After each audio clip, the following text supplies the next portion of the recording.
Oy! Yeah, yes, yes. Pinilit niya. Hindi naman. Sa upper back na lang.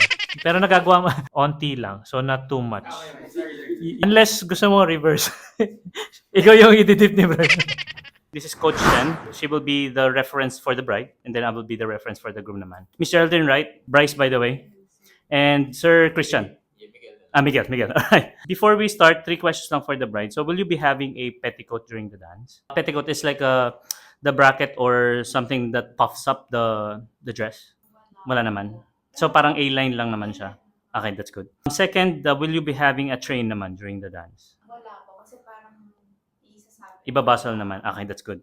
And last but not least, what kind of shoes will you be wearing for your dance? What kind lang yung heels niya? Is it stiletto or block? Ate, stiletto. Stiletto siya. So, considering na stiletto type yung shoes natin, yung dance floor natin, what type? Kasi we usually have some conflicts minsan kapag naka-stiletto, kapag meron siyang panel types. So, we really have to secure the gaps dun. Kasi it happened before sa couple namin na nagpo-fall off and then nako-compromise yung whole dance. So, I don't want that to happen to you guys. Parang half moon na stage. Usually sa mga half moon is wooden. So what we can advise dun sa event stylist kung siya yung may hawak is to really secure the gaps. Kasi ginagawa lang naman nila yan, dinidikit-dikit nila eh. So ang pinaka-problem dyan is yung pagkadikit minsan may spaces. It's okay for walking eh. It's okay for walking. Kaso lang we're gonna be dancing eh. Saan pala yung venue?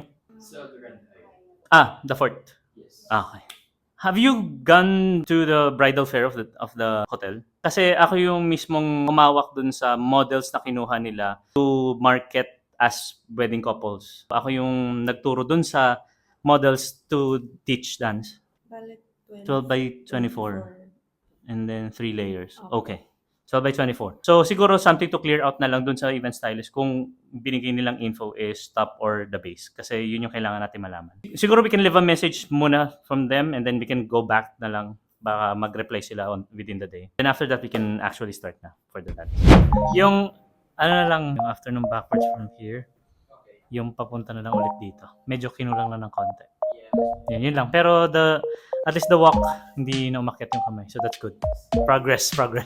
Groom, you're gonna be extending your hand here to ask for her hand. Pag ikot, hahawak si bride. Yan. So once nag-touch na dito, we disconnect here so we can open here. Yan. So same form lang katulad ng ginawa natin earlier pero naka-flip. Ready, 7 and we go. 1, 2, 3, and pause. Hindi na kami babalik doon po Yes, diretso na dito. Then we go. 1, 2, 3, and pause. Forward here, like this. So very onti lang. So not too much. Yung pinaka-stable mo lang. So, it's gonna look like this. Kasi all of these, the rest, are just support. So ang pinaka magdadala is yung kapit dito and yung tuhod ni groom here. Para maging stable. Try. Okay. It's more on, gaganon mo pa siya. Ayun, yung last point mo na siya nilabas eh. Upon going down, ilalabas mo na agad siya. Labas mo agad. Yan! Yes. Ang kulang na lang is dito na lang sa upper back. Sa upper back na lang. Pero nagagawa mo na ng proper yung dito sa baba. Pero yung upper back medyo ano pa siya straight. Yun. Nice.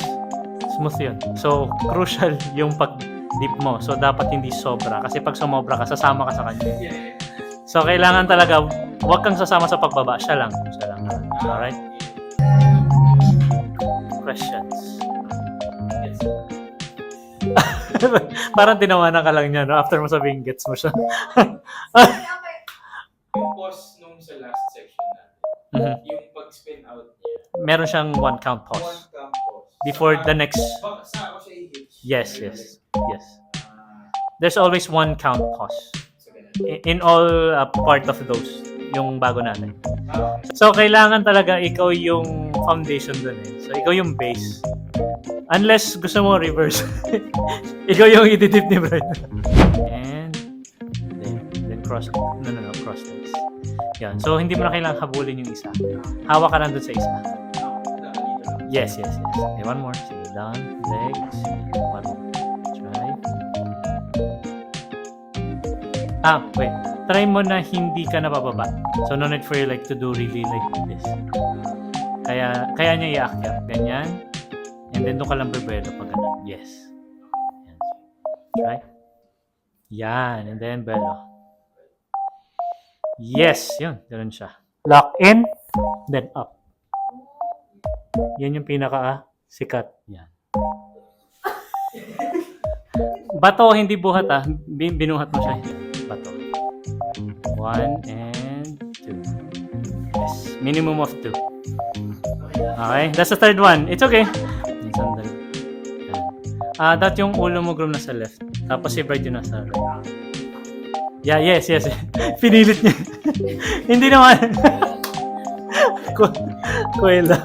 Hindi, I mean, my point is pag binuhat, ang buhat, di ba nandito ka, groom, nakatingin ka dito. So, ang recovery mo, hanggang dito lang din. Tapos si Bride naman, talaga may space na dito to lie down. Yan, hindi siya gagawin. Uy! Ayun! Lahat nakalak. Yan. And, yun. And slow. Yes, ganun siya. Okay? Now, it's time for you guys to decide which one would you like to have. 1 to 7. Ayan. Buuin natin yung dance kanina. So, you will have a copy. And then, we will record also the lifting that you guys chose. Record natin dalawa. 1 and 7. Para meron kayo parehong pagpipilian. Okay?